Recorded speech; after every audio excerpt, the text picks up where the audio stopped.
everybody, my name is Harry Rice. I review games for the Montreal Canadiens, and tonight the Canadiens played against the... What am I doing? No, I don't want to watch my stream, thank you. We're off to a great... Oh, okay, I did not know.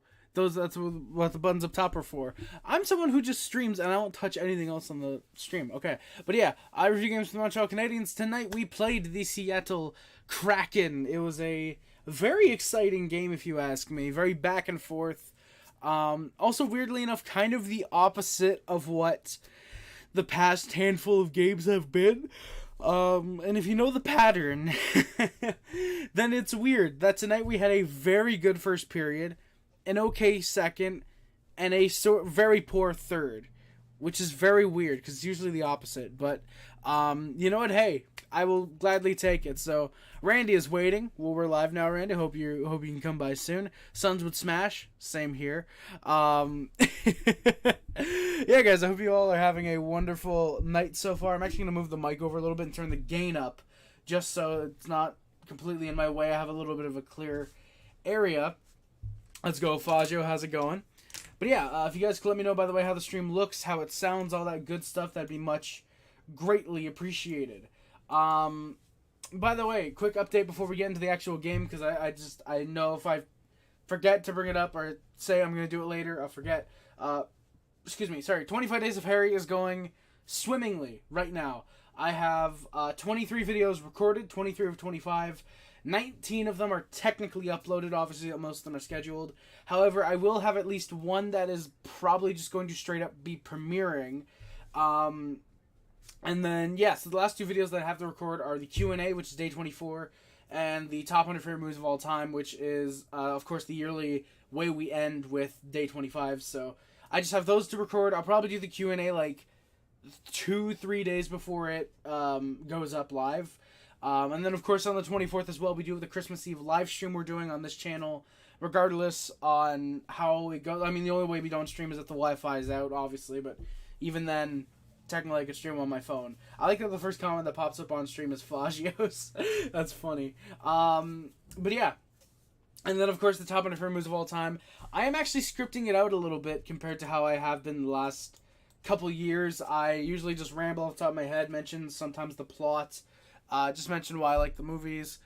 This year, I'm going to be writing down a general synopsis of the plot, a couple things I like, and I'm going to, instead of showing the posters for the most part, if I own the movie on DVD or Blu-ray or I don't have many VHS tapes, but if somehow I only own the movie on VHS, I'll show those, and any that I don't own on DVD, that's where I'll get the poster up. I'm actually going to add the poster in post, so yeah, I hope that's fine. Which I just now realized that me downloading all the posters was then for nothing. Son of a bitch. Whatever. Yeah, I hope to have those two videos done. I technically can't say a week in advance, but you know what I mean. I hope to have at least day 25 done and ready before, probably before the 20th of the month, I think is what would be really, really nice. So yeah. Enough rambling about my 25 Days of Harry. Like I said, 23 videos are recorded, 19 of them are uploaded. We're past day 4 now. I actually had to make a bit of a change because of something that happened very prematurely. Not very prematurely, somewhat prematurely. So yeah, if any of you were expecting the top 10 favorite TV shows, tomorrow, have to wait another day for that because something massive happened. And we have to talk about that on a video. And yeah, so again, enough of that. We're going to get into the actual Canadiens game that took place tonight. So yeah, if you guys could let me know if there's anyone here, if you guys could let me know how the stream looks, how it sounds, all that good stuff, that would be greatly, greatly appreciated. I think the only thing I have open right now is YouTube. Yes, it is. Yeah, so I think we're good.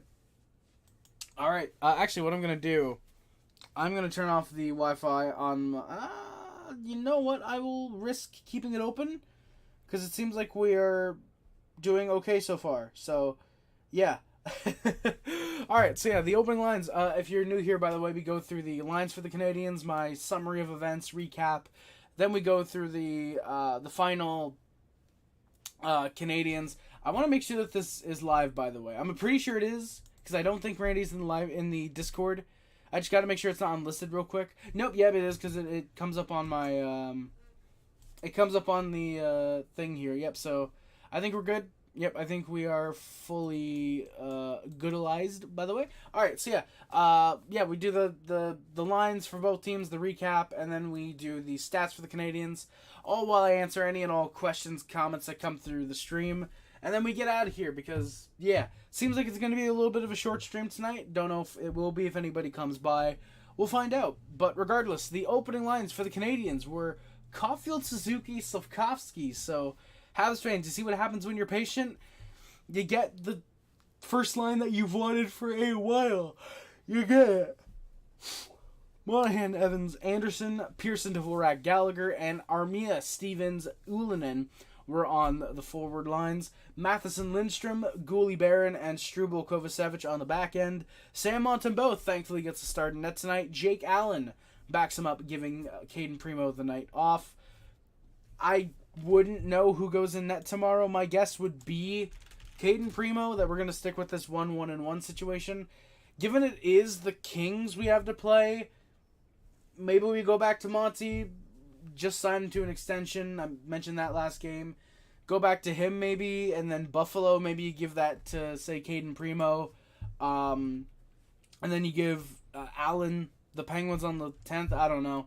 Well, there'll be something to come about of that. But yeah, so we still have the 3-goaltender tandem. Would be really nice to solve that eventually, but we'll see. The opening lines for the Kraken were Cartier, Beniers, and Eberle. McCann, Renberg, Tanev, Tolvin and Gord, Bjorkstrand, and McCormick of the Max variety. Not the Cody McCormick, but Max McCormick with Bellemare and Yamamoto up front on the forward lines. Dunn, Larson, Alexiak, Borgen, and Dumoulin Schmaltz were on the back end. If you're a Kraken fan, then you will probably know that those lines, the blue lines have been exactly the same for all. I believe they've played 28 games this year. So, yeah.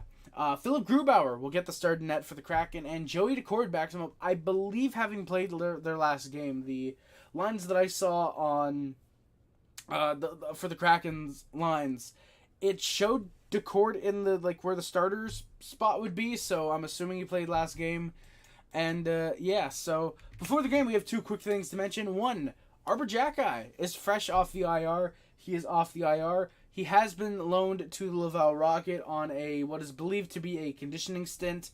I'm assuming it's a conditioning stint because they said loaned and not sent down. And they would have said sent down because he doesn't need waivers yet, I'm pretty sure. So they could have just sent him down regularly. But he has been loaned to the Laval Rocket for seemingly a conditioning stint, 1-2 games.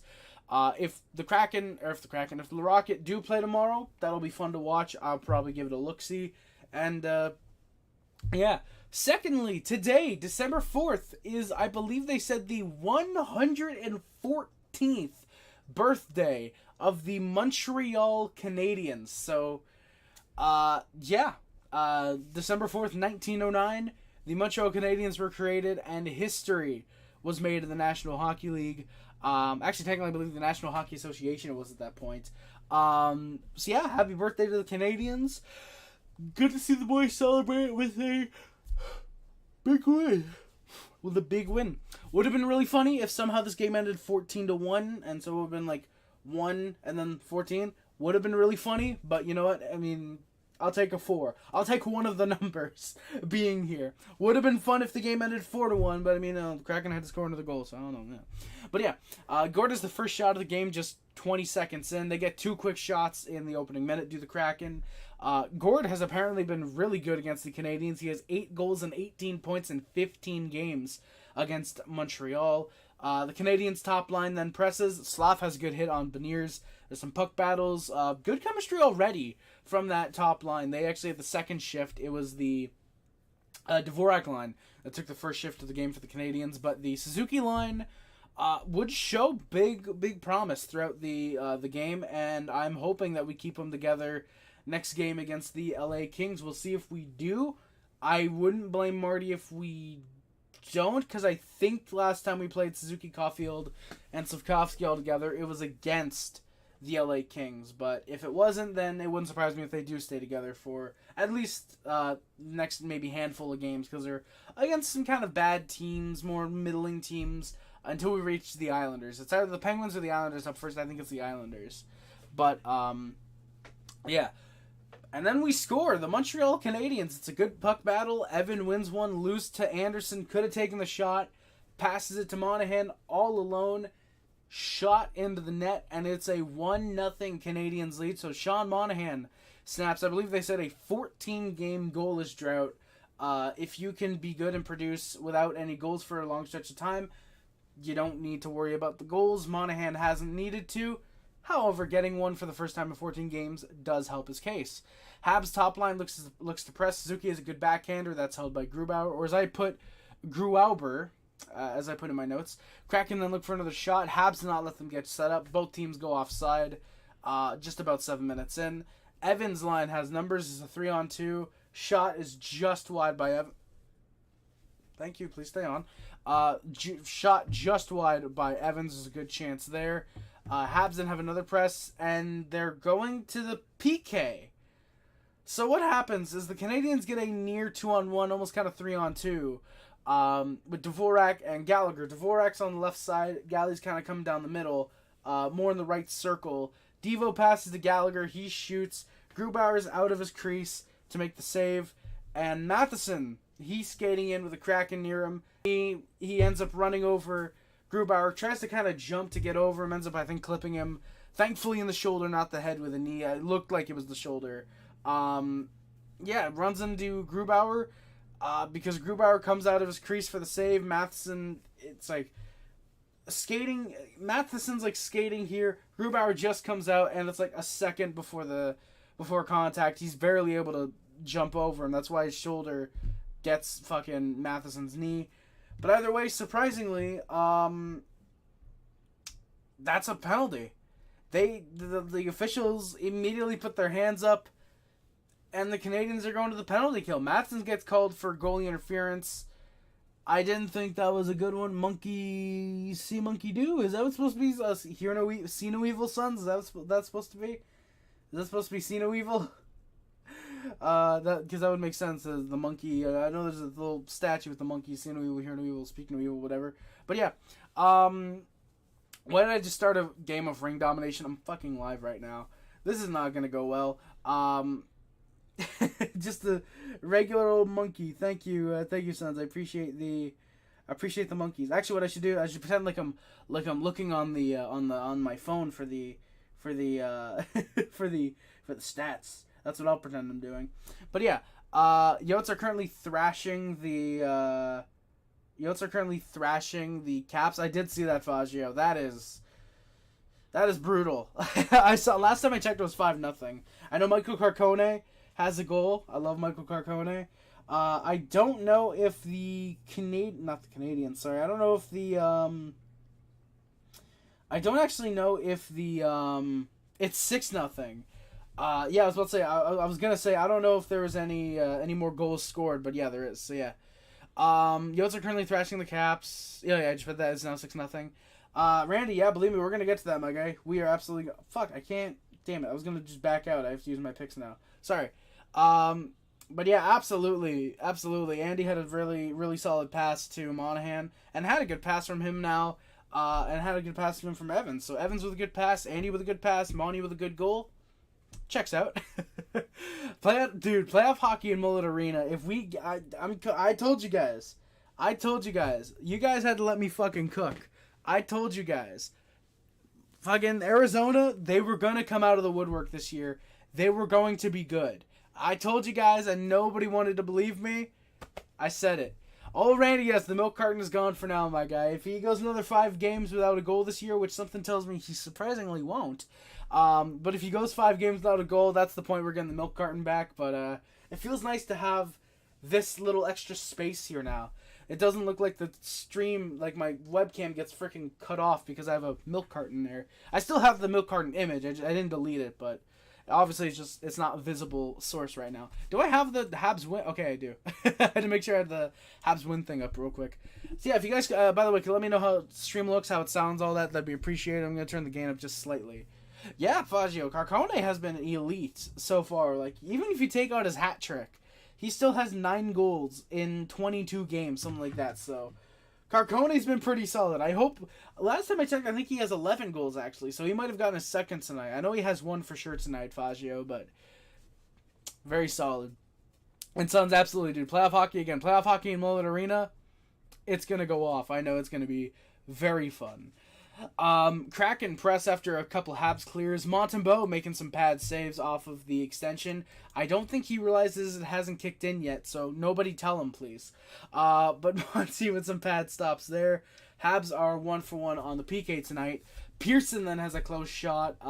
Weirdly enough, looked like he came out of the box because he was on the left side. It was like right after the kill they got it up to Pearson, but he just happened to be there. I believe he was on the PK, actually. But Pearson has a close shot that's sent just wide of the net. Almost made it 2-0 Canadiens. Arizona's going to be what everyone says the Sens were. They're going to be a perennial cup contender. Exactly, Suns. Exactly. Cook, my guy. Cook, Suns.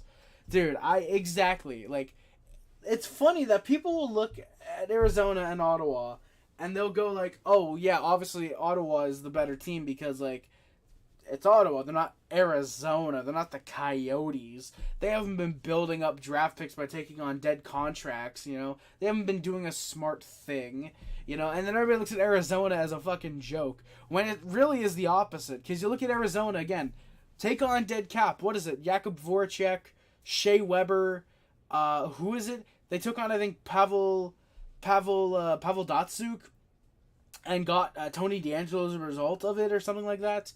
Granted, they did trade away Tony DeAngelo as well, but, you know, still. You know, for me, I think the way you look at Arizona building up their team, tons of prospects. They grabbed Jason Zucker, I think. It was either them or Anaheim. I think they did. But Jason Zucker, they have good players that are on their team. They have good players. They have good young prospects. I absolutely believe that it's time for playoff hockey in Mullet Arena. Like, here's the thing. Arizona, yes, they technically made the playoffs in 2020, whenever the COVID bubble was. But that's not really playoffs in the bubble like that. They couldn't have fans in the building. Like, for me, you look at 2012 Arizona, and if they can get there, if they can get to the playoffs, they will get to that level. Like, if they can make playoffs this year and then next year, people will 100% come to watch Arizona. Which is, I mean, to be fair, like, granted, yes, they've been awful the past year. With a purpose to rebuild, of course, but they've still been bad. They've not been able to get their full picture because of their previous GMs and ownership. This ownership tandem and the general manager they have right now, it looks good. It looks great even. They have a great outlook. And honestly, I think you're going to get people filling the arena. I think you're easily going to be able to get an arena in in Arizona, if you can show that fans will come to Mullet Arena like they have been the past year. Especially if you get playoff hockey in there. You get playoff hockey, and you probably get more than 10,000 people potentially wanting to buy tickets. It's going to show there's money in Arizona. And when they are a cup contender by 2026, like you said, Suns, like, it's going to show very well, in my opinion. Dude, imagine in, like, 2029, a Stanley Cup Finals of the Arizona Coyotes and the Montreal Canadiens. Imagine a Stanley Cup Final of that caliber. That'll be the ultimate fuckery, and I would love it. So many low-scoring games says Coyotes won. Kind of, Randy. I mean, 6 goals, you're kind of bordering on high or just kind of medium-pace scoring. But yeah, aside from the Coyotes game right now, it's like, yeah, none of them, like, what was it, 2-1 in the Flyers and Penguins game, 4-0 in Tampa beating Dallas. I think it was 2-1. Jets over Hurricanes, unless they tied that game. I missed the final 30 seconds.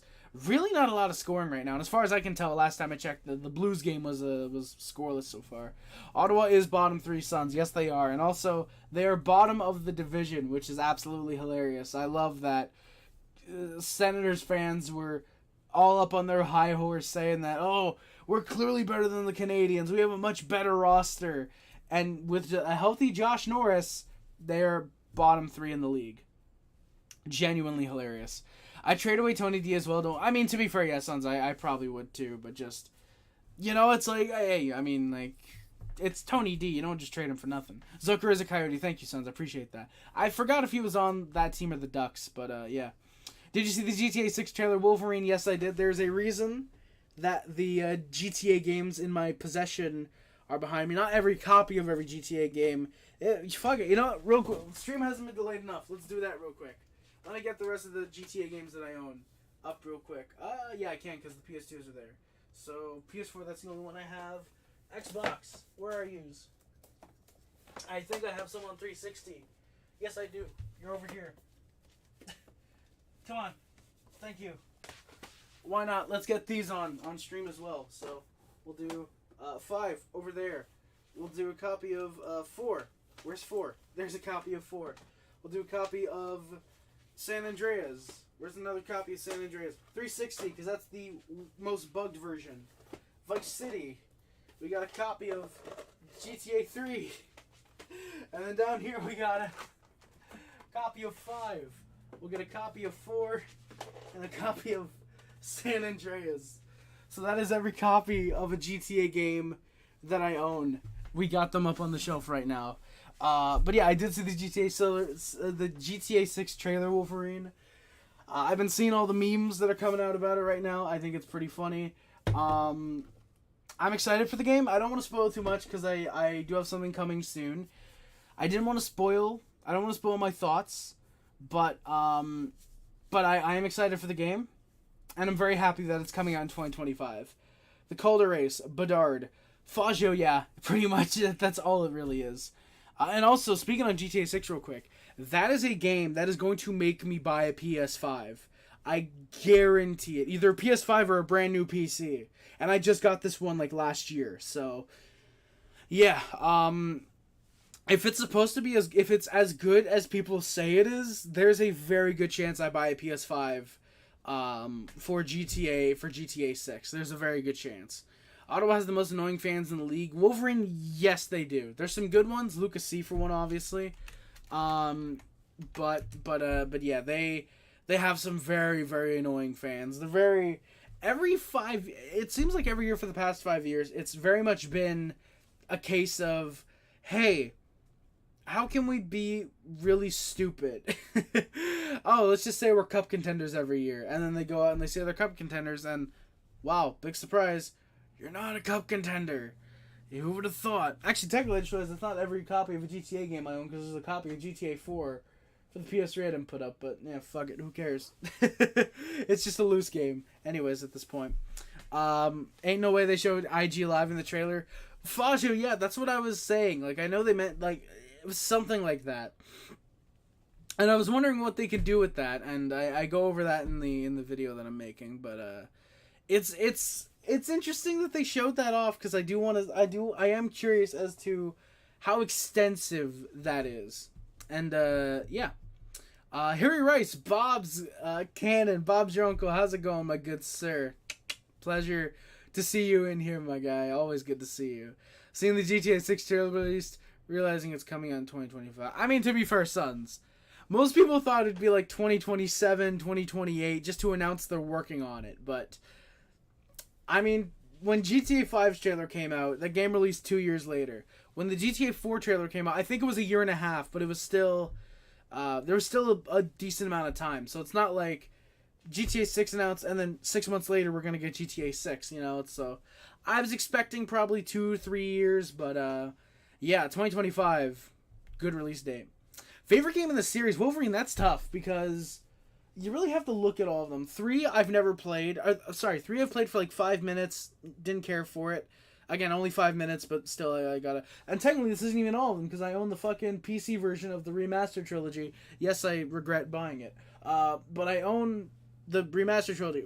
Just down here, just the disc of GTA 4 and then say a physical copy of the remastered trilogy. But... Vice City is fun from what I've played. I haven't played a lot of it, but I've gotten up to the mission where you're flying the helicopter and you have to swoop under. That really annoying mission. I've gotten to that far, and then I found out that apparently it's not required to beat the game, and so I wasted 3 hours of my life doing that I'll never get back. San Andreas is absolutely up there as one of my favorites. I think this is the era where you get into the golden age. Like San Andreas 4 and 5. San Andreas is great. Love Grand Theft Auto San Andreas. It's an absolutely incredible game. I actually own all three of them, the originals and the remastered. So I was very lucky enough to buy the trilogy before that got taken off of Steam and replaced with just the remaster trilogy. But San Andreas, very fun. Love that game. Love that in the Xbox and PC versions you can put in your own music into a radio station. I've done that with the PC version. Very happy about that. 4, really good story. Very, very dark compared to what a GTA game usually is. So for me, it's one of these three. It's one of San Andreas, 4 or 5.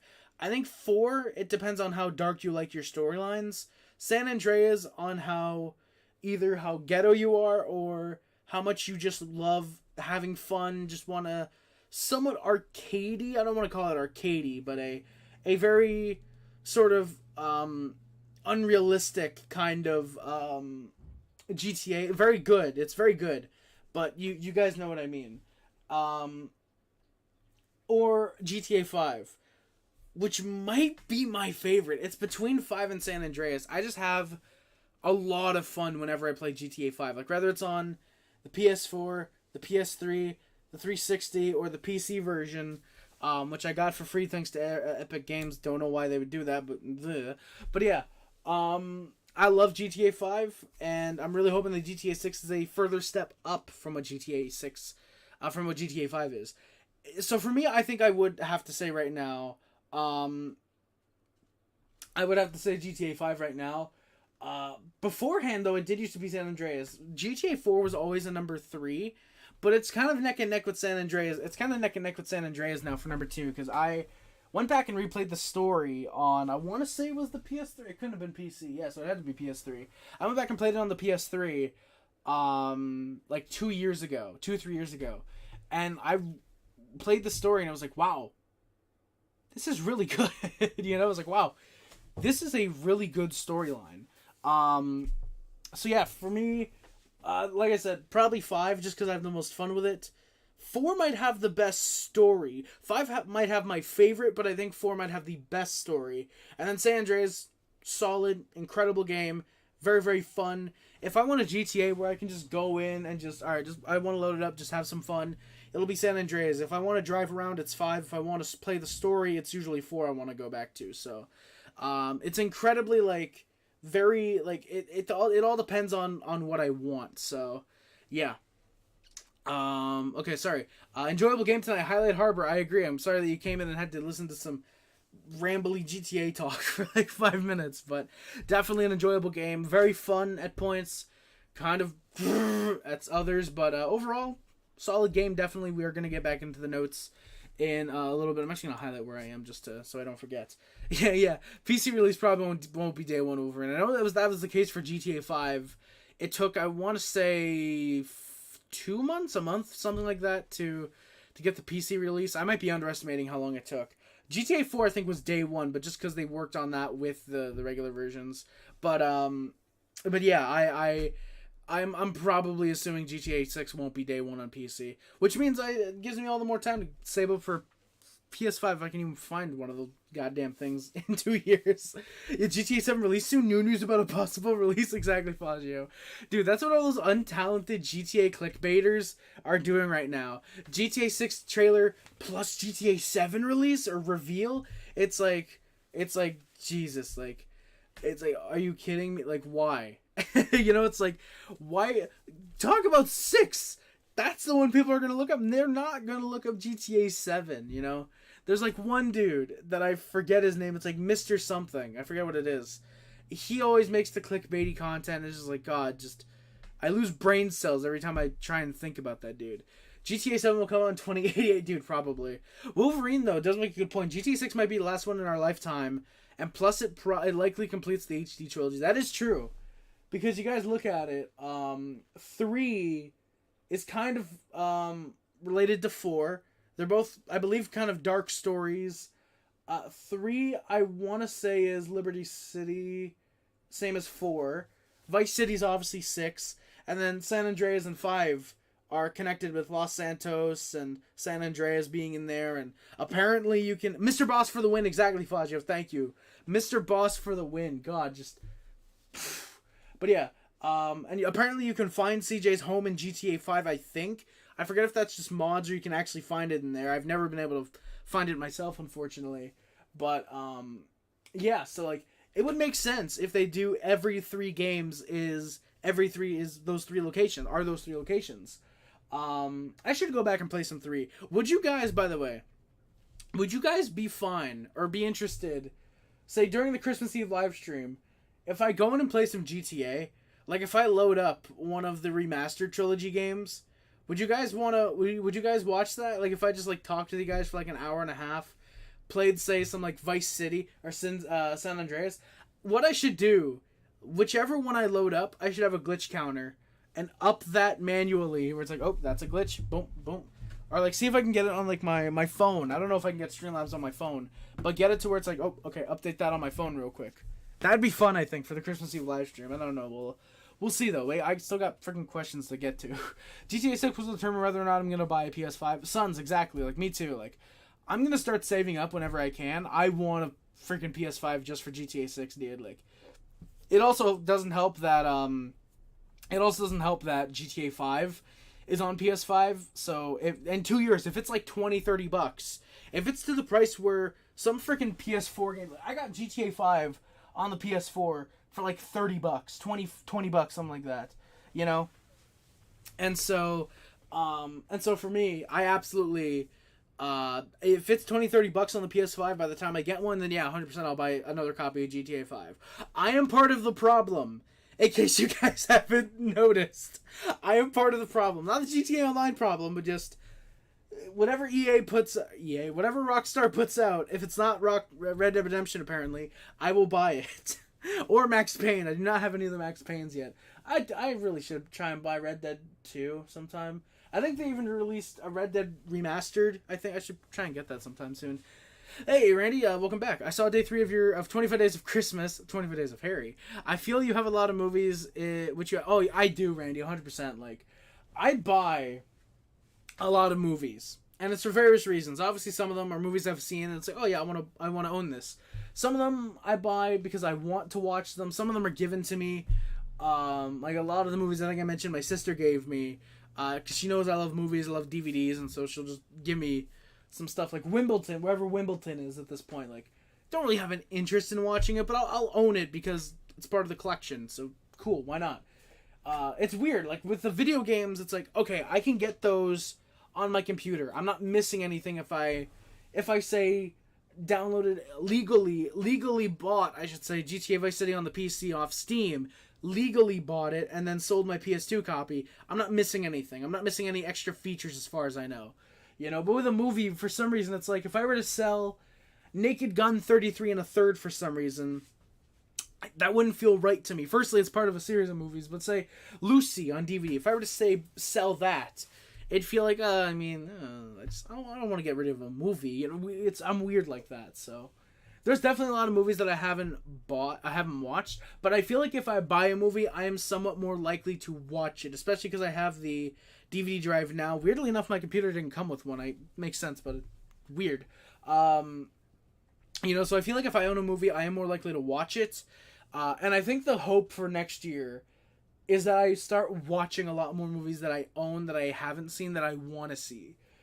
For example, like just trying to look up here from the movies that I can see.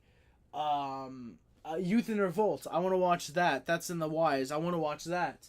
Looks good. Train Spotting, technically I own it. Training Day. I want to watch those. Technically, the original Transformers, it looks like it's really stupid and really funny to make fun of. So, Michael Bay, maybe it's not Armageddon, so it's not really going to be good. But yeah. But yeah, Randy, you're absolutely not wrong in feeling that I have a lot of DVDs I haven't watched. There's a lot that I have not watched yet. Best GTA theme song, Fazio. Yeah, the Soviet theme, the dun or whatever. I feel like I was just singing Crazy Train instead. But GTA 4 is a good one. I like 5. San Andreas, though, might be my favorite. It's like San Andreas and 4 are right there. Vice City's good. Don't remember what 3's was, but yeah, for me, probably San Andreas. That's one area where I'll agree with a lot of people that San Andreas is very good. If GTA 6 is only on PS5, I'll buy a PS5 just for the game and continue using Xbox. Also because I've owned Xbox all my life. Sons, that's fair. I mean, I've owned... Technically, I'm more of a PlayStation guy. I actually own, I think, more Xbox games. Because weirdly enough, wherever I would go for Xbox 360 games or PS3 games, the Xbox 360 games were always less expensive. They were always like $2-3. The PS3s were like $5 still. So it was weird. Maybe because the Xbox 360 was out for an extra year. Maybe that'll do it. But yeah, I think I own a lot more Xbox 360s compared to PS3s, and it sucks as well because that's like the era of games where I'm not gonna sell PS3s, PS4s, and PS5s if I get them. Like that era, because I love achievement hunting. I'm not necessarily one of those like crazy fuckers who'll 100% get every achievement, spend hundreds of hours to platinum a game. Unless it's WWE 2K14 or SmackDown vs. Raw 2010 apparently. But I will not go out of my way to platinum a game. I love when I can do something and it's like, oh hey, I got an achievement, cool, that's fun. Or if it's like WWE 2K17 on the Xbox 360, that game you need to fucking win like 700 matches for achievements. I wish I was joking. It's something crazy like that.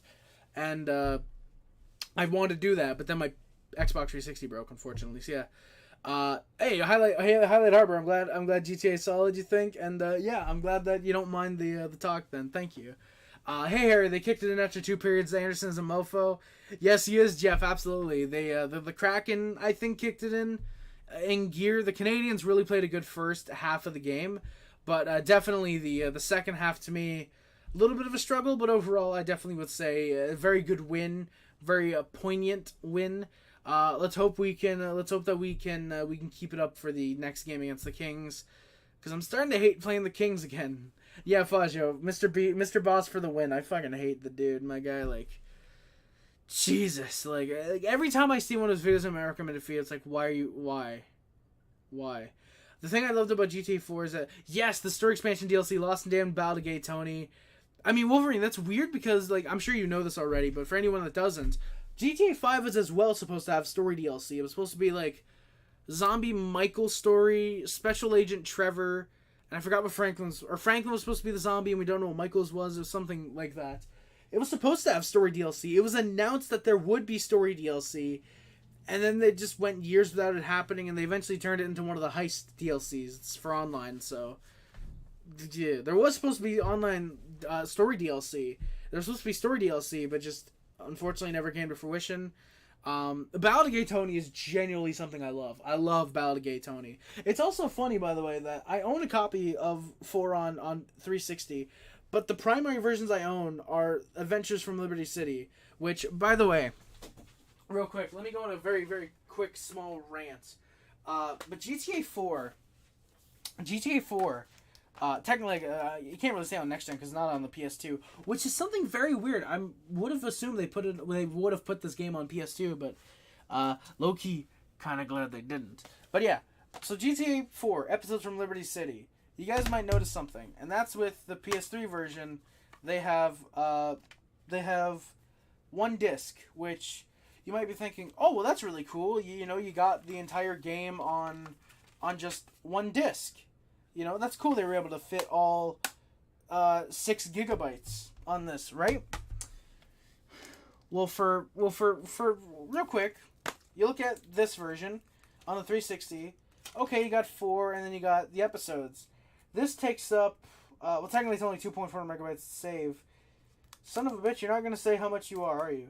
Damn it, you're not. But either way, so you got GTA 4. The thing about the 360 to the PS3 version is, at least for me, the PS3 version is broken.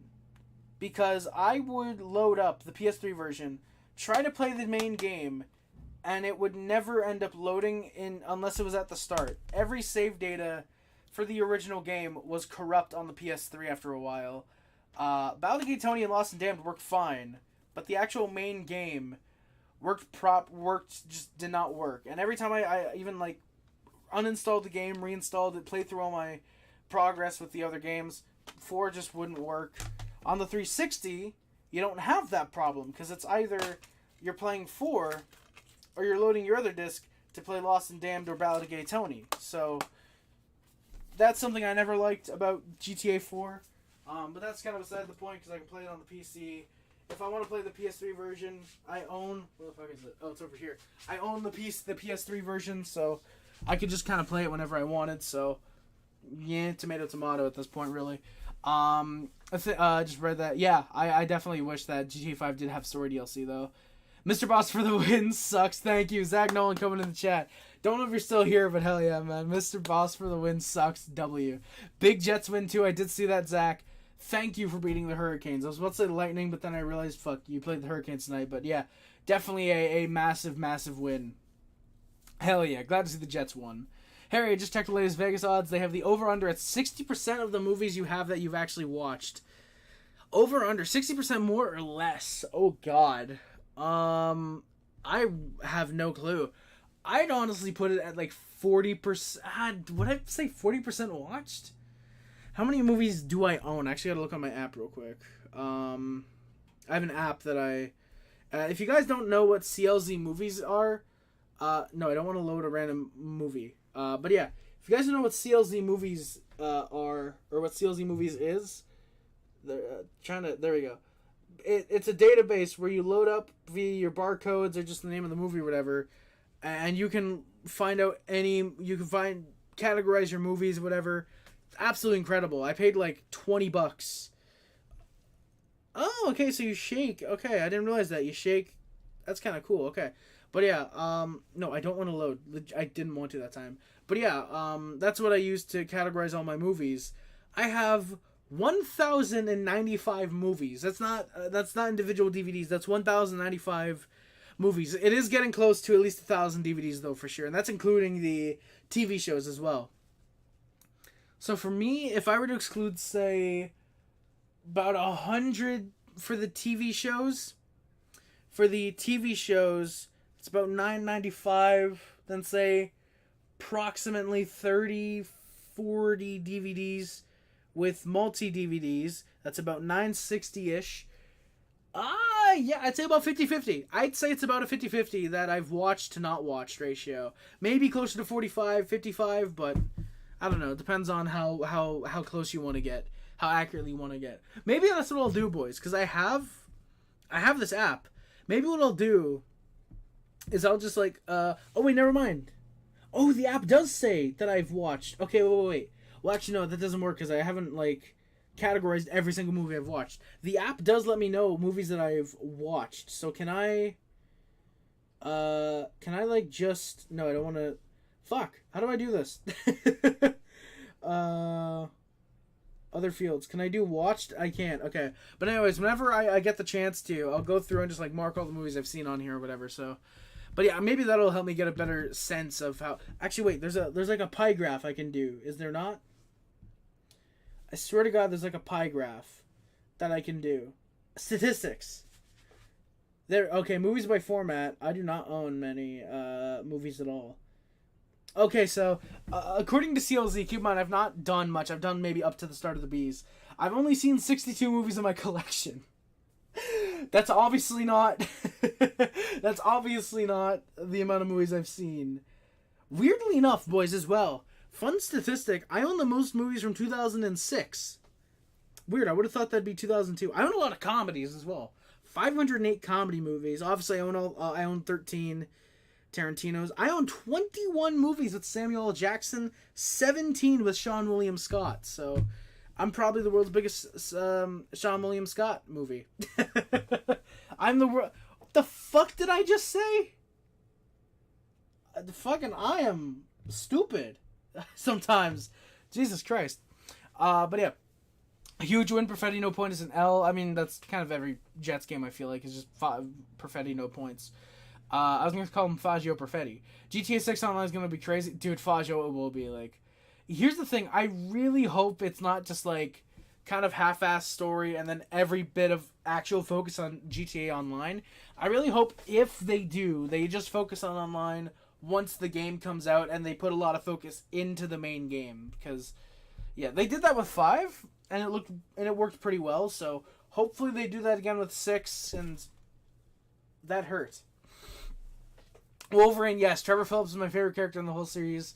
He's definitely up there. It is honestly between him and Michael. I feel like Michael's family dynamic is really fun, but also really interesting to get into. And also just the whole thing about, was he actually with the witness protection program? The whole thing with Brad and Trevor as well. Like, all of that. Like, I think that's interesting. And I really like that. So, yeah, I think Trevor and Michael are definitely number 1 and 2. And it also works as well because they're very entrangled in each other's story. I gotta stop talking about GTA because now I want to go back and play 5 again. I really want to go back and play GTA 5 through the whole game again now. This cat, Mr. Boss, was adopting GTA 6 lore in 2016. That is true, sons. That is true. Trevor is Canadian, Fazio. Yes, he is. He is indeed a Canadian. Bob, the app that I use that keeps track of all the movies is called CLZ Movies. Can you... Come on. Come on. Come on. You can't really see it, but CLZ Movies. They also have one for, I think, video games, but I have not. I know that if you look up the website, I'm trying to get on it real quick just to make sure that it is the legitimate website. Yes, it is. So if you look up Collector Z, so collectors, but collectorz.com, they have everything there that you can organize your movies, your games. They have something for the games as well. That's also apparently only $20 a month. I gotta download that because that'd be really good. But yeah, so CLZ Movies you can find on collectors.com. They have the CLZ Movies. You can also do Movie Connect if you want. I would recommend the CLZ Movies though. If you just want to track your movies, it's $20 a year, which I just realized actually my subscription's probably coming up. Oh God. So yeah. Oh God, where am I? I have 385 movies from the year 1930, going for the fucking record all time. Oh yes sir, Jeff, let's go.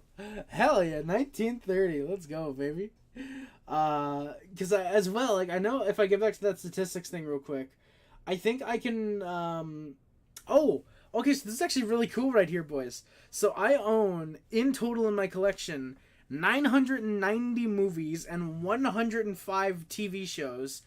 And if I wanted to sit down and watch every single one of them consecutively, it would take 103 days, 13 hours, and 32 minutes.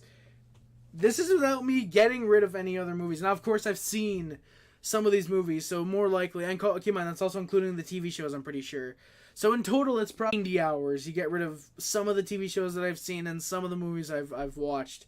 Or not 90 hours, 90 days, I should say. So, yeah. Oh, apparently, why is it letting me rotate? It's letting me rotate my... That's fun. I gotta stop messing with this, because I gotta stop messing with this. But yeah, so CLZ Movies is the app that I use. What do you think of Marty St. Louis' decision to put Evans on the second line center spot tonight, Bob? I actually liked it. I was a fan of it. I think that Evans actually played very confidently on that top line. I thought he played quite well. Would I prefer to use him as a third or fourth line center? Yeah, probably. But honestly, for a couple games, if he's on the second line, I can't say I have many bad things to say about Evans on the second line. The closest I can get to is just that shot that he missed on that 2-on-1 that I think we mentioned already. That's the closest I can get to a complaint. I just don't even need to see him score. Just get that shot on net. That's basically the complaint for the whole Canadiens this year so far. Or at least one of the biggest for me, at least. But yeah, so I actually think that the decision was very risky to an extent, but I liked it. I thought it was actually very smart to play a defensive player in front of, between, who was it he was in front of? Monahan and Anderson, who, Andy might not be the greatest defensively, and Monahan so-so, so I think to have a defensively minded center like Evans there, I think that's fine. Even if you had switched Monahan and Evans, ran Monahan at center, Evans on left wing, I think that's actually very, very solid. I think it was okay. Bro showing us his search history. Sons, if you think I'm ever showing you guys my search history, be prepared to be disappointed. I got maybe 400 movies. God damn. but a lot of CDs. I'd like to catalog all of them. I believe it did say something about organizing your music on the collectorz.com is technically what I should call it. Yes, it did. It did have a catalog your music. That's also $20 a month. So yeah, if you wanted to categorize all your CDs, yep, you would go on. You can download the program. Pay. You can either pay monthly or yearly. I'd recommend yearly because I think monthly it's like $3, something like that, $2-3. So you do get a discount by paying for the entire year. But yeah, very, very. No, I didn't want to load a random movie. Thank you. But but yeah, you just get on there. You press the thing in the bottom right where you can add something by a barcode, and then you can either add something directly by title or by the barcode. And yeah, so basically, I want to see if I can get this like properly. There you go. So yeah, basically what you would do is you just scan the barcode, make sure you can see it all perfectly clear, and it'll scan the CD in. So yeah, it's pretty solid, very, very solid organizational tactic for the movies, CDs, books, video games, whatever, comics. They even have something for that. Yeah, I used it. I used the one for the DVDs, and it's a very, very solid program. So yeah, big fan of it. Especially if you're like me and you want to collect movies, own movies, and whatever. That app is a very, very good one to use. I actually like Franklin and prefer him over CJ from San Andreas. Wolverine, to an extent, me too. I think Franklin has a bit more of a relatability factor because he really isn't like this big time criminal like CJ sort of is. Like he is very much a just regular guy, but Franklin feels more of like a like just a regular dude. He doesn't want to really get involved a lot with Michael and Franklin's big schemes. He just kind of does it for the money and to be able to help himself and his family. So I like Franklin. I think he's pretty cool. Josh is back. Julian Palante, yes indeed. Hopefully he is. I mean, the fucking milk carton is certainly gone. I can say that. Evans always puts in a good effort and has been on fourth line for like 5 years. Exactly, Bob. Yeah, he's been on the fourth line for like 5 years. Couple games at third line center, I think. So yeah, definitely a reward. You know, seeing how he does as well, seeing how well he can do on the second line center. I thought he had a pretty solid game. Maybe not, not a super memorable one, but very reliant, very very reliable, very consistent. Good defensive effort. That's kind of what you get out of Jake Evans, and I'm very happy for him. I want to see, hey, sons, you know what? You guys are not seeing my search history ever. Hi, Harry. This is Peter Mullen. Josh Anderson scored his first NHL goal. I'm so happy right now. I'm gonna eat a cookie and watch the GTA 6 trailer. I don't know what I'm doing with my life anymore. Oh, wait. Oh, fuck. Oh, shit. Jesus. That fucking sudden change at the end. Jesus. San Andreas is a pretty good GTA. It's very close second, third with GTA 4 for sure. For me, I think I do prefer San Andreas just a little bit more. Like I said earlier, it depends on what you want. If you prefer more just very fun gameplay, San Andreas. If you prefer dark story, 4, and if you prefer to just kind of drive around, have a beautiful scenery, to me 5 is the game. I think 5 is personally my favorite. And I imagine if I want to just have fun, I'll play San Andreas. If I want to go through a story, I'll play 4. If I want to drive around, just have some fun, I'll go play GTA 5. And yeah, Vice City is not terrible. I haven't played it a lot recently to be able to be like, oh yeah, this is a pretty good game, or I don't like it as much, or blah blah blah blah blah blah. So yeah, Struble is here to stay. Jeff, I would believe you. I think that he has played very well. I think it's actually a good thing that Jack was loaned to Laval on a conditioning stint. I think this is to maybe give the Canadiens maybe a couple extra days if they want to trade off a D-man to give Jack a spot back in the NHL. Hell, we don't even need to get Jack back up right now, technically, because he is waivers exempt. So we technically could just have him sent down to Laval if we wanted to. I wouldn't recommend that, but you know what yeah. We could still technically trade off. We could end up trading, say, a Lindstrom or Barron or Harris, for example. We could trade one of those guys in order to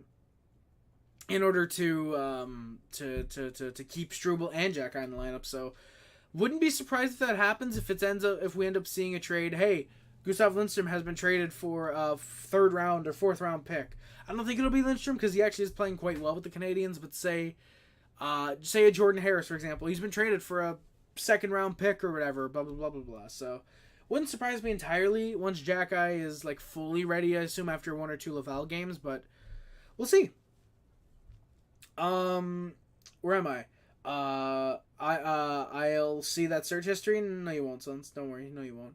Yeah, and GTA 4 is very solid. I really like GTA 4 too. Nico and Franklin are similar characters. Wolverine. Now that you mention it, yeah, it kind of is starting to click with me. Yeah, Nico and Franklin are very similar. They just kind of want to, just kind of lay low. Don't just kind of chill out a little. Just kind of be themselves and kind of thrust into situations that kind of above them. And Nico is fucking depressing. So, yeah, they were kind of similar characters that you mentioned, Wolverine. Speaking of defenders, when are the Habs ever going to play Norlinder? Like, seriously, what was the point of calling him up if he's not playing? And yeah, I think the point was that we were going to do Struble and then switch to Norlinder at some point, kind of rotate them. But with how good Struble's been through his first handful of NHL games, they don't want to disrupt that magic. And no other blue liner's been hurt, so to me, I don't see Norlinder necessarily being more than a 6th, 7th D-man anyways. I would like to play him and see if he does end up becoming more than that, obviously, as well. But for me, I don't think he necessarily becomes more than a 5th, 6th, like kind of bottom pair D-man. So I'd be perfectly fine with if he's a healthy scratch for a while. Ends up getting a couple games, so it wouldn't surprise me entirely if Norlinder doesn't get as many games as we might have expected. I am surprised that they did call him up, given, like you said, that we haven't played him at all, but I do think maybe Struble being better than we expected, potentially. I think that might have a hand in why Norlinder hasn't gotten a game with the Canadiens yet this year. Slavkovsky's becoming what Kotkaniemi never was. Yes, he is, Jeff. He is becoming a big, bruising power forward, not afraid to throw the body around, as we saw tonight a couple times. He can score, he can pass, good stick, just overall very solid player, and I think that's definitely what Jesperi Kotkaniemi never was. Like it's funny as well. We look at Jesperi Kotkaniemi, like this year, he has 15 points in 24 games. Did he not have 13 in like 14 earlier this season? Like if I look up Jesperi Kotkaniemi, not play by play, game by game, he had such a good like start to the year. I hope ESPN. I hope this is the one. Yes. Okay. Yeah, he had such a good start to the year. Like 10 points. 10 points in the team's first 10 games. Like, played very well, I will say that. Then, you look at his November. The motherfucker had 4 goals and 5 points. And that is playing in, 2, 4, 6, 8, 10, 11 games. He kind of fell off. And so far, in 2 games... 2, 4, 6, 8, 10... 12 games, actually. Sorry, that is 12 games. He had 4 goals, 5 points in 12 games. And so far, through 2 games this year, he has approximately 0 points. So, you gotta love when people on the Carolina Hurricanes fan base or anti-Habs fans are just saying, hey, Jesperi Kotkaniemi, maybe shouldn't have gotten rid of him for a first. It's almost like he had a hot start to the month, or a hot start to the year, and that's it. It's genuinely funny to me that people are looking at that, and we're looking at that at first, and then seeing like, hey, Kotkaniemi, and now it's the Kotkaniemi's not getting mentioned at all with Habs fans. It's genuinely funny. I wouldn't want to see Gritty search history. Julian Planta, you wouldn't want to see Gritty, the Gritty, or the Gat search history, believe me. Trevor may be a crazy lunatic. You got to feel bad for him. To a certain extent, definitely got to feel bad for him. To a certain extent, definitely. He is relatable. I'd argue he's the smartest of the 3 protagonists of GTA 5. Wolverine, you know what? To a certain extent, yeah, I probably could. I could definitely see that argument. I think Franklin is probably that middle guy. That's not even to say Michael is like dumb or anything. Like I think all 3 of them have to be like somewhat smart to be able to pull off the heist that they do all together. But definitely Michael, I would say, is definitely the most kind of haphazard of the three. He's definitely the one where, he's very much wanting to just go to one extreme. Trevor does want to go to the other extreme. He is very much a violent dude, but he is to the extent where if you're his friend, he will protect you. He will be your friend, and if you need help, he's always he's the first guy there for sure. So an extent, I would say he's definitely the smartest. He's definitely the most loyal. I will say that he is the most loyal. He did not at all think of turning on Michael until fucking Michael seemingly died and then reveal all that stuff. And I'm not gonna get into spoilers if you guys haven't played GTA 5 yet, but definitely could see the argument for Trevor being the smartest. Definitely is the most loyal for sure. KK was like point per game and bro died. He could be hurt. Suns he could be, but he's still getting the same amount of ice time as he was when he was putting up points. I think he's still with the same line mates, so yeah. Wolverine, yeah, I completely get Trevor being your favorite character in the series. Like I said, he's definitely like a 1 or 2 with Michael. Like, both those guys are definitely like edging out each other occasionally, so completely get why Franklin would be your favorite. Slav is the reverse KK. KK had an awesome first season. You included one less K. That was going to be very, very troublesome for me. But KK had an awesome first season. Was disappointing his second year. Got sent down. Slav was meh his first year. He absolutely is NCAA. Absolutely. Slavkovsky is showing great strides in his game this year. I definitely think last year, looking back, there were certain points where you could tell he was very, not standoffish, but he was very like nervous and very didn't know how to control his body or his weight.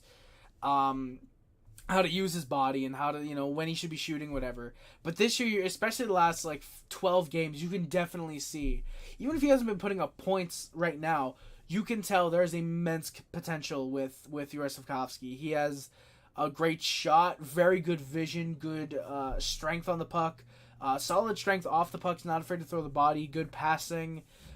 He has all the makings of a legitimate top 6 power forward. Don't necessarily know if he's going to be an elite first liner, but I think a consistent guy who could put up 30 goals, maybe 70 points, career year of probably a 90-point year, but consistently around 60 to 80 points. I think you'll be able to rely on that, rely on Slavkovsky for that in the next handful of years for him to start picking up that pace into that type of player. So definitely think that's what you get out of your Slavkovsky. Now, some people might look at that and say, really, that's what you drafted first overall? Well, you know what? Slavkovsky's playing in the NHL right now, and Shane Wright isn't, and Simon Nemec lost to the San Jose Sharks. So you take your bet on which one you'd rather have.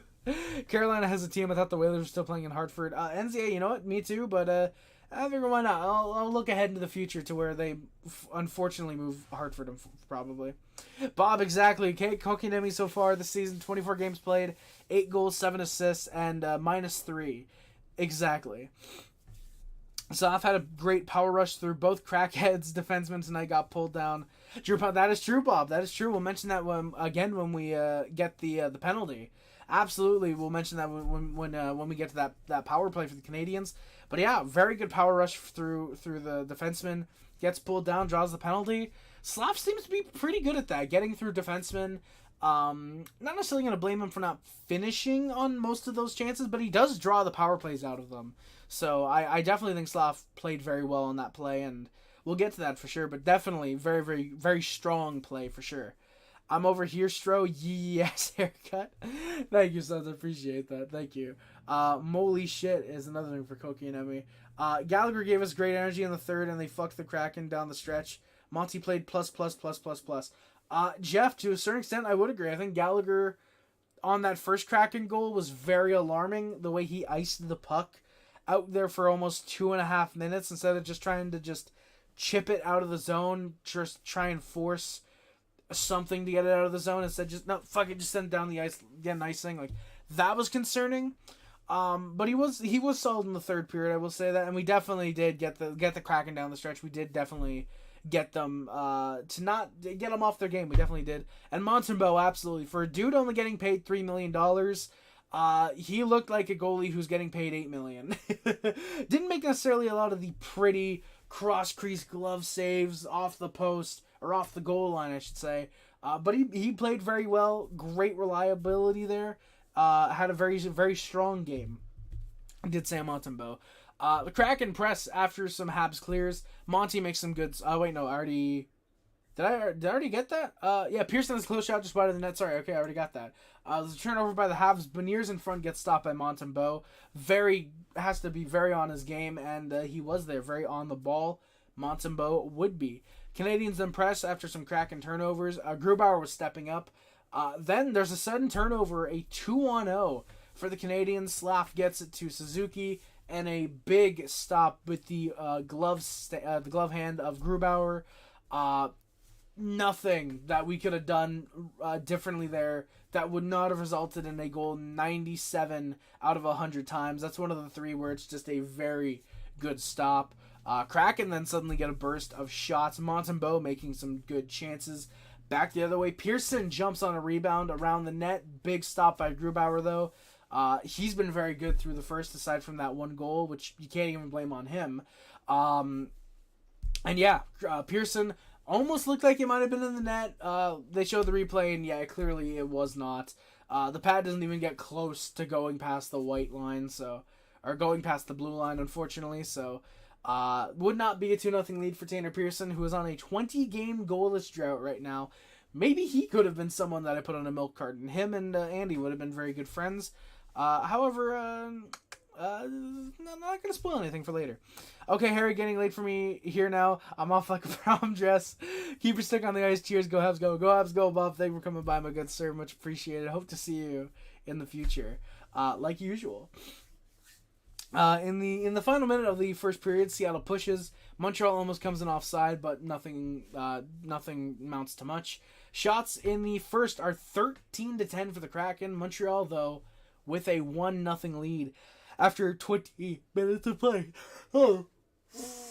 All right. Canadiens press early in the second. Top line held out there for... top line presses for over a minute. Couple good chances, but there's not many shots. We do keep the Kraken out. But the Canadiens eventually do score. Tanner Pearson gets the goal and snaps a 20-game goalless drought. Jumps on a rebound, just taps it in on said rebound. Gallagher with the shot. Dvorak with the secondary assist. And it is a 2-0 Habs lead. And then we get a power play about a minute and a half later. Slavkovsky gets taken down. Very solid, like Bob said earlier, very solid power rush, if you will. Broke down the Kraken's defenseman and just gets taken down, draws the penalty. I thought it should have been a penalty shot. Looks like he is going for the shot as he's taken down. However, it is a power play regardless. Michael Carcone has a 33.3 shooting percentage so far. If you would have told me before the season started that Michael Carcone would have had a better shooting percentage than Cole fucking Caulfield, I would have said, okay, so he had one goal in one game and got 3 shots. I would have believed you if you had said that. To tell me that he has 11 goals this year, I'm sorry, let me look up something real quick, because this might be really, really funny. Yeah. So Michael Carcone, as of right now, is currently tied for 22nd in the league in goal scoring. And keep in mind, he scores 1 more goal, he's tied for 15th. He scores 2 more, he's tied for 11th. He scores 3 more, he is tied for 6th in the league in goal scoring. Michael Carcone is a whole 6 goals away from leading the league, or tying the league in goals. Michael Carcone is a legitimate NHLer. I don't care if it's a 1-year thing. Michael Carcone is the fucking guy. He is the fucking dude right now. I don't care what anybody says. Michael Carcone is really good. Who's this guy? Faggio. He's a dude who's 27 years old. He has never played in the NHL. Or he's never played a full season in the NHL. I think he's gotten 10 previous games. Michael Carcone. There we go. Yeah, so he's gotten... he had 21 games in 21-22, 6 points. He had 9 games last year with 3 points. Had 31 goals and 85 points in 65 AHL games last year. And then this year, it's just Carcone is elite. I'm pretty sure, not I have him, but we have him in the Sim League. I'm pretty sure. I'm like 99% sure that we do. I'm looking it up right now if I can. Come on. There we go. Okay, sorry. I'm trying to find Michael Carcone real quick. I'm pretty sure I put him in the league. I'd be very surprised if I didn't. Actually, it might make sense because he wasn't drafted in real life. So, fuck. Yeah. So Michael Carcone is surprisingly not in the league. But Henzie, have to sign Michael Carcone. That'd be very nice. He does have 12 goals that hasn't updated. He is tied for 15th. Yes. Holy shit. So Michael Carcone, all he needs to do, if he scores one more goal, he is tied for 11th in the league in goal scoring. He scores 5 more goals, and he is number 1 in league goal scoring. By the way, shout out Sidney Crosby, who's tied for 6th, technically 7th, with fucking 14 goals. Motherfucker doesn't... Michael Carcone is top 15 in goal scoring. Yes, he is, Faggio. If you would have told me, by the way, Michael Carcone would have more goals than Alexander Ovechkin, I would have asked for what you're smoking because that sounds like it's some good shit. But turns out it ain't jack shit that you're smoking. The GTA the fuck out of the Kraken. Time to partay, Mr. Anderson. Hell yeah, Jeff. Absolutely. Oh, Faggio, I'm going to add him. Believe you me, I am going to add him for free agency. You know, actually, what I'm going to do right now is I'm actually going to open a document real quick. I'm going to open a document real quick, and I'm just going to go add Michael Carcone to HRHSL. I'm just going to do that real quick. There we go, just so I don't forget. Finally finished GTA talk. Yes, we are, Randy. We were finished like 10 minutes after it started. Never heard of him until tonight. I mean, yeah, Randy, I mean, that's fair. To be fair, I hadn't heard of him much until his second call-up, actually, weirdly enough. Because I think one of the games he played was against the Canadiens on his second call-up. Really liked this game. I saw a little bit of him in the AHL last year, and quite solid. Very solid. Really like Michael Carcone, and I'm glad that his technical rookie season, I don't know if this counts as his rookie year. I would assume... Oh, no, it doesn't because he's 27. Son of a bitch. Yeah, it doesn't count because he's 27, but if it did count, low-key, he might win the Calder for me right now. I love Bedard, but Carcone would probably win it for me if he was eligible. But, yeah. So the Habs are on the power play. However, me wanting the penalty shot, it doesn't matter because the Canadiens score. Slavkovsky is on the top power play unit. However, he doesn't score. Suzuki has a good chance. He's behind the net, tries to come out in front, not able to. Finds Caulfield. Everybody kind of switches around. Caulfield finds Suzuki up high, right down in the slot for Monahan. He rifles it, and it's 3-0. Sean Monahan with his second of the night, making it 3-0 for the Canadiens, their third goal of the game. Real good tic-tac-toe, very much from Caulfield, Suzuki, Monahan, and boom, into the net. Very good shot, very solid goal. The Canadiens are 1-for-1 on the power play tonight. We're not used to that this year. Canadiens get some push off the face-off. Kraken get a couple looks. Yamamoto gets a shot blocked. Kraken did not have many shots throughout the second period. Halfway through, it was... I want to say the shots, I believe, were 7-2, 7-3 for the Canadiens, I believe. Habs then try to press, but they're on offside. Kraken then turn it on. They get a bit of pressure. They have some zone control. And Brendan Gallagher with a horrible, horrible icing. As I noted, when it happened, I genuinely said out loud, why would you fucking ice that? Or something to that effect. It might have been Gallagher expletive in there, and also me questioning why Brendan Gallagher would ice the puck. That was with his line out for about 2.5 minutes. I'm not playing Supercard, by the way. I'm just collecting a free pack right now. But I got to clarify that. But yeah, so with his line held out for 2.5 minutes, and they score. The Kraken score. Mix of Gallagher losing the face-off. Gallagher with the icing. Dvorak then losing the face-off, and Matheson losing his stick. Dunn has a good pass across to Jared McCann for his 12th of the year. I think they said his 8th goal on the road this year. And all of a sudden, it's no longer a 3-0 Habs lead. It is 3-1. So, yeah, we'll see how... So yeah, it's 3-1 Canadiens just like that, and yeah, with the Gallagher line held out for about 3 minutes. Can't necessarily blame them entirely on the goal, but just the circumstances that happened again. Gallagher, the Devo face-off, and the Matheson losing his stick. The stick lost from Matheson.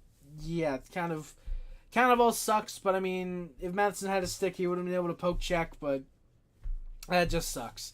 Just bad luck on the Canadiens' end, really, when you look at it. Kraken then pressure. They're getting some chances. Smoke them if you got them. Ice them if you want. The coach, ice it if you want the coach to bench it. Exactly, Jeff. Exactly. Like, for me, like, I genuinely think Gallagher, like, he was in a bit of a tight spot, but he could have just chipped it out. Get it to center ice. There's no need to ice the puck if you're in a position where you do not need to ice the puck. You should not be icing the fucking puck, you know?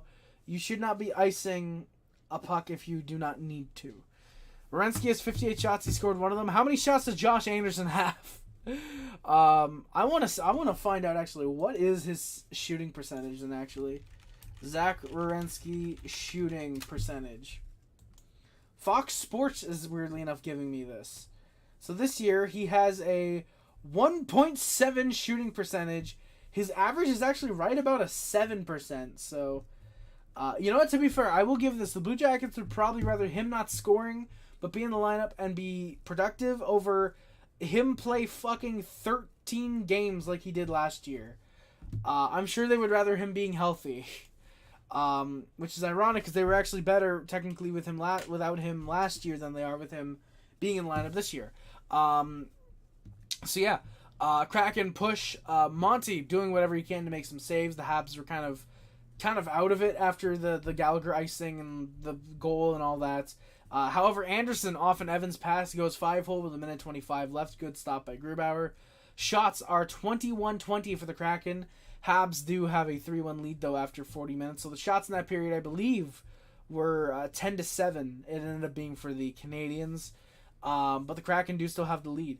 Benjels win in OT. Jake fucking Browning. You know what? As someone who doesn't mind the Benjels, hell yeah, the Bengals. I know it's Cincinnati Bengals. I call them the Benjels because it's funnier that way. But yeah, congrats to the Benjels on the win. Kraken early in the third had some control. There's a good stop by Montembeault. Bjorkstrand has a decent chance. That can't be put away. Kraken press, and they get a power play as a result. Matheson's called for a hook on Alex Renberg. And they score. Late in it, Vince Dunn gets the goal off a chance from Eli Tolvanen. He puts it home.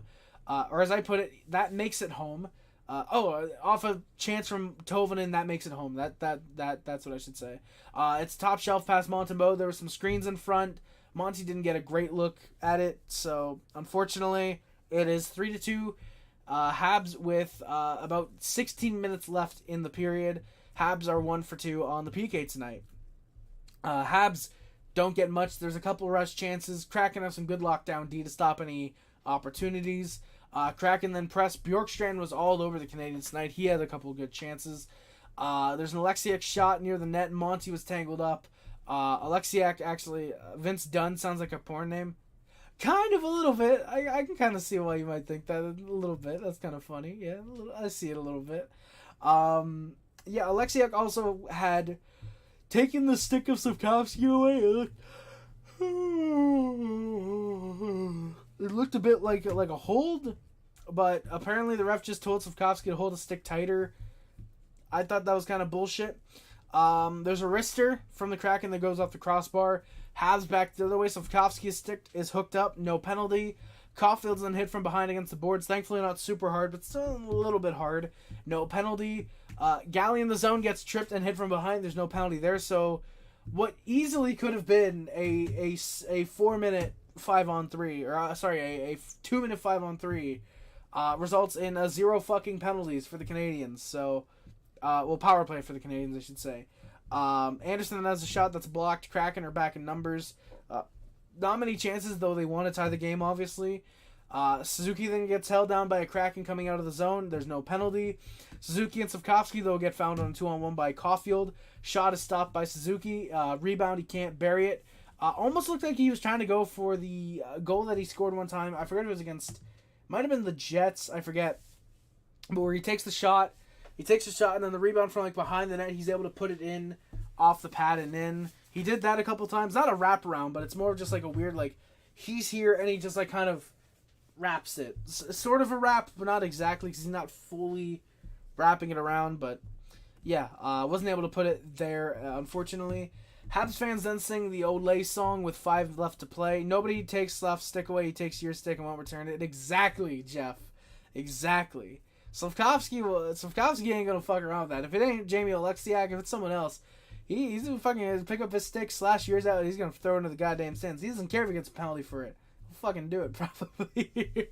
But yeah, I thought it wasn't a smart idea to sing it when you're only up by 1. If you're up by like 3 with 2 minutes or 5 minutes, then like, yeah, it's very unlikely they're gonna come back.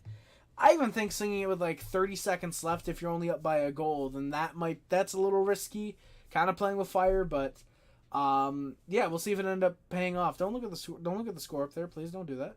That's very rude. Kraken get a couple chances on net.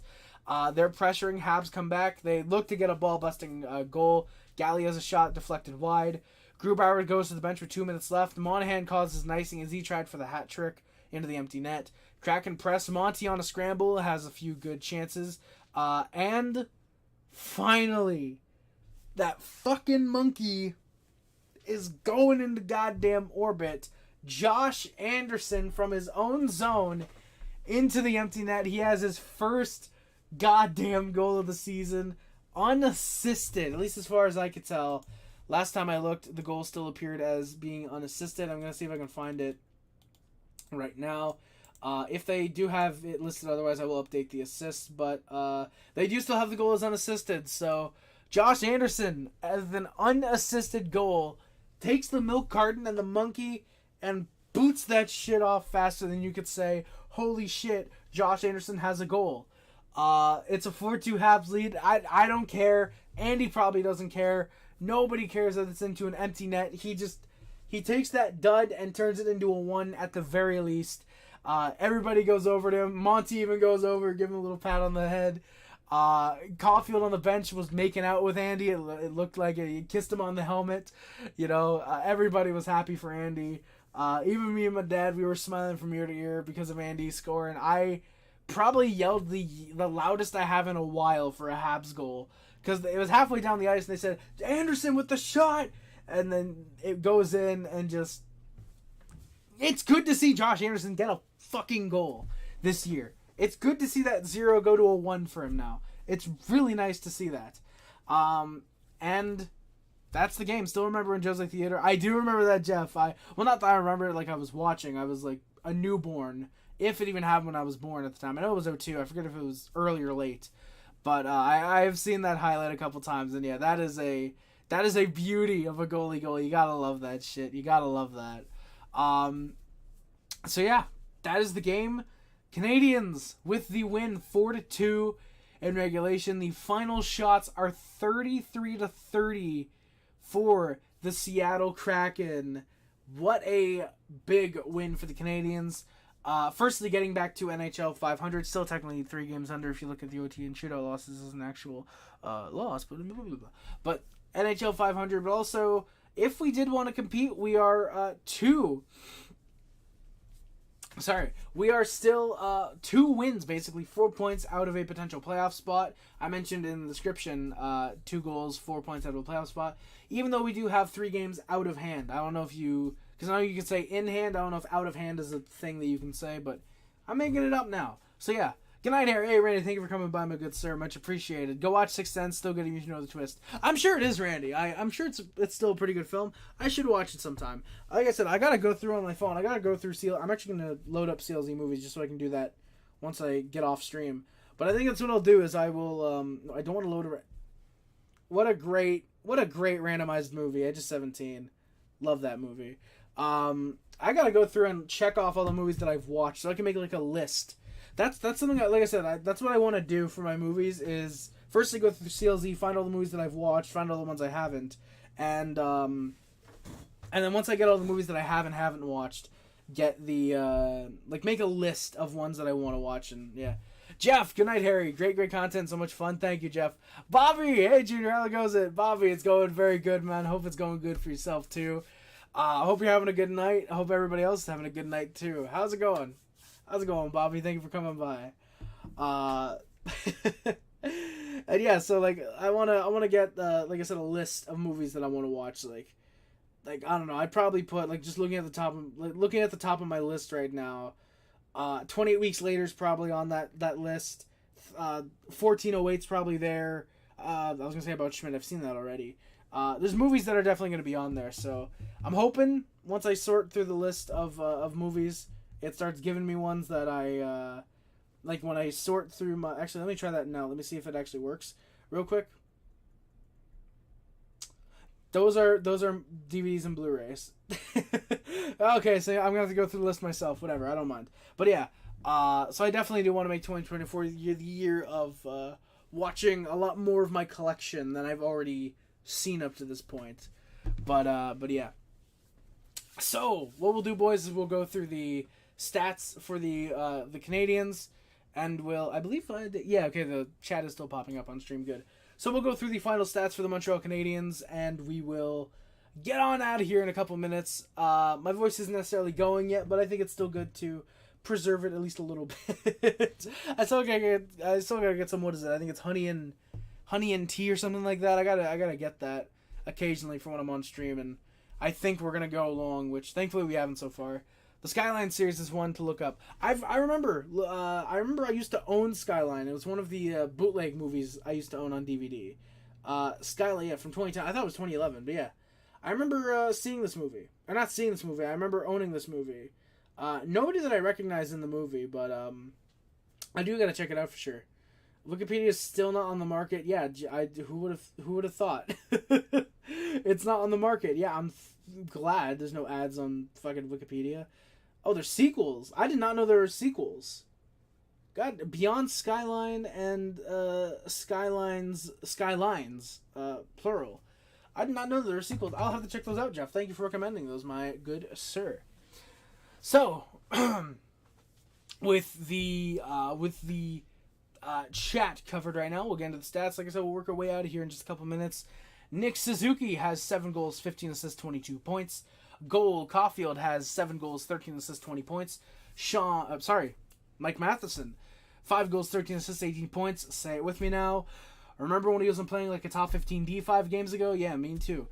Sean Monahan has 8 goals, 7 assists, 15 points. Alex Newhook is out for another 3 months, unfortunately. 7 goals, 6 assists, 13 points. Brendan Gallagher, 5 goals, 5 assists for 10 points. Justin Barron, 5 goals, 4 assists, 9 points. Tanner Pearson, 4 goals, 4 assists, 8 points. Caden Gooley has 2 goals, 6 assists, 8 points. Jake Evans with a goal, 7 assists for 8 points. Yaroslav Kofsky, 2 goals, 5 assists for, you guessed it, 8 points. No, 7 points, obviously. Christian Dvorak and Josh Anderson each with a goal, 4 assists and 5 points. Great to see Andy get the monkey off his back, finally. Jonathan Kovacevic has 4 goals. Yes, I know that is as weird to you as it is to me, probably. Jesse Ullinen and Gustav Lindstrom with 3 goals, 1 assist, 4 points this season. Raphael Harry-Pinard, who is seemingly still out. We have no clue how long. He has 4 assists. Yoel Armia with 3 goals this year. Weird that people are saying that he should be demoted for Jesse Ullinen when I've actually seen more out of Armia, in my opinion, over Ullinen. Arbor Jacki, who is actually in the AHL, I redded him out 2 games ago, and I gotta make him a black name now, funny enough. But Arbor Jacki and Michael Pizzetta each have a goal, 2 assists, 3 points. Jordan Harris has 3 assists. Kirby Doc, who's unfortunately out for the remainder of the season. And David Savard, who seemingly is coming back a little bit sooner than expected. That'd be really nice. Hopefully, we'll see. And Jaden Struble all have 2 assists. Jake Allen and Caden Primo each with an assist. We need Monty to get an assist. Get on that, Monty. As soon as you can. Come on. But yes, Arbor Jacki has 3 fights. Michael Pizzetta has 2. Tanner Pearson and Josh Anderson each have a fight as well. All right. So yeah, guys, that is going to do it for today's stream. Thank you all so much for watching. Do not forget to like, comment, subscribe, favorite, share, and it includes, but it's not limited to YouTube, Facebook, Twitter, Instagram, Tumblr, and everything else. My name is Rice. Subscribe to Puff Club, H Club, Sub Up, D Nation if you're a member of the Mod Squad. Arbor does have a bunch of syllables. Yes, he does. Arbor Jacki. Arbor Jacki. I mean, not too many. Josh Anderson does have a goal. Yes, he does, Jeff. Absolutely. And you got to love that for him. You got to love that for the dude. And it's funny. He has one goal this year. That is at least one more goal than all of us in the chat have combined in the NHL. Unless we're playing the NHL games, in which case we probably have about 973 more than he does. Because let's be honest, who doesn't just go in and then rack up the scores on NHL games playing Be a Pro at this point? Who hasn't done that at least once? That would be a very fun stream, actually. Now that I'm thinking about it, that would be really fun, actually. Going through, playing, like, NHL 15 or something, going through a Be a Pro, and, like, beating, like, notable records, like, all-time points, all-time goals, all-time assists, like, plus-minus, maybe PIMs, like, that would be really cool to see, like, how many of these records we can break. I think that would be really cool to see. Either that, or just going in and straight up being an enforcer, just see how many game misconducts you can get. Turn out the light and catch up on some films. Oh, Jeff, believe me, Jeff. I can absolutely turn out the... And I just realized I don't have the... Actually, wait, no, I do. I actually do have the ring light. It's right here. I do have the ring light. It's just not on or plugged in. I mean, I could do a variation. I could do a variation of the Habs winning dance that's in the corner there with the white jersey. But yeah, I'm turn that back on for now. But yeah. So again, boys, that is going to do it for today's stream. Thank you guys again so much for watching. Do not forget to like, comment, subscribe, favorite, share, all everything includes, but it's not limited to YouTube, Facebook, Twitter, Instagram, Tumblr, Facebook, and everything else. My name is Rice. Subscribe to join the Puff Club, the H Clubs, Hub Up, D Nation if you are a member of the Mod Squad. Thank you for monitoring comments on streams and interviews. It is much greatly appreciated. Links in the description are the Amazon wishlist, the PO Box, the PayPal, the Discord, Letterboxd, Speeder account, the Twitch, and the Streamlabs are all down there as well. Thank you all again so much for watching. My name is Rice, and I am out. Love you guys. See you guys. Bye guys. Love you guys. See you guys. Bye guys. 24 Days of Harry. Go check out. We got 4 videos so far on the channel already. We got 4 videos. We got another 21 coming out. One every day for the next couple weeks. Up until Christmas Day, we'll have a video every single day. Go check those out, guys. Again, thank you guys. See you guys. Bye guys. Love you guys. See you guys. Bye guys. Love you guys. See you guys. Look out, Kings. Hell yeah, Jeff. Look out, Kings. Love the confidence. Let's go, baby. See you guys next game live against the Kings. We'll do the post game like usual. Enjoy yourselves. Bye, guys. See you guys. Bye, guys. Love you guys. See you guys. Bye, guys. Let's go, boys.